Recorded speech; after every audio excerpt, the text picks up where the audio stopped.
It's flu season again, and everywhere you go it says flu shots here, but will it be free if you don't get it in your doctor's office?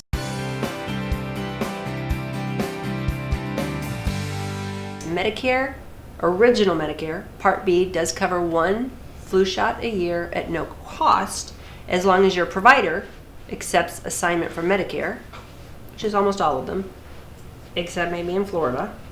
So the bottom line is you always want to ask, is this going to cost me anything? Sometimes that doesn't even cover you because the person at the front's making minimum wage and they don't know and they're backed up and they're just trying to get through it. But a lot of pharmacies you will see have specials and they'll say flu shot, no cost to people on Medicare. That as long as you have a plan, they're going to build Medicare, they have assignment, you're not going to pay anything. So most of you that are already on Medicare have been getting your flu shots for free for years, like my parents, which leads you often to believe that any other preventative shot would also be free, meaning no copay. Well, that's not true. Nothing's ever easy like that, right?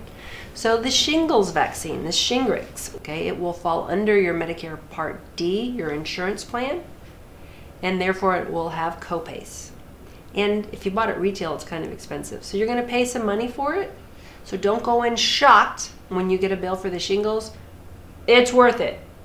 I had somebody say that they would have paid $2,000 not to have the shingles. So I wish I could make all this easier because you're like, well, I have a drug plan, but sometimes it doesn't come under their drug plan. It comes under original Medicare, like the flu shot. And sometimes it does. And then you get stuck with that extra copay. That's what we're here at the Medicare Family. It doesn't cost anything to call us, email us. Ask us your questions. We're here to help. You never pay extra for our advice. Our family wants to help your family.